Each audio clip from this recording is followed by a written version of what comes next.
Sa iban pang balita, pila ka kontraktor kag mga opisyal sang gobyerno ginpasakaan sang reklamo sa ombudsman kaangot sa ginaligar maanomaliya nga mga proyekto sa Antique. Si Julius Bilacaol may nagaratsada nga balita. Bit-bit ang 5 ka mga maleta nga puno sa dokumento.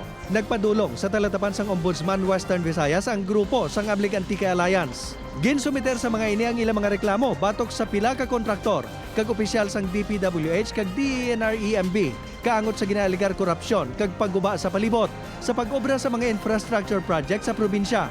Kami sa Amlig Antique Alliance nag-support lang sa mga complainants nga private citizens sang mga Antiqueños.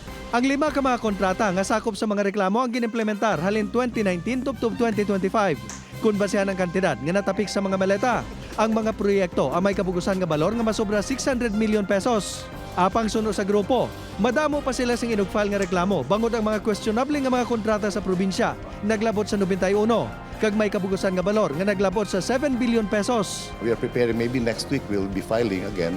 Pero basi dito na kami sa Manila mag-file. Sa mga respondent, ginhingadlan sang grupo, nagikan sa mga kontraktor sa Day Uswag Ilonggo Party List Representative Jojo Ang, kag anay ako Bicol Party List Representative Zaldico.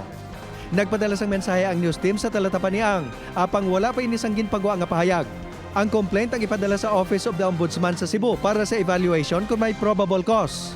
Ipahibaluman sa mga complainant kung mangindakitad na ini.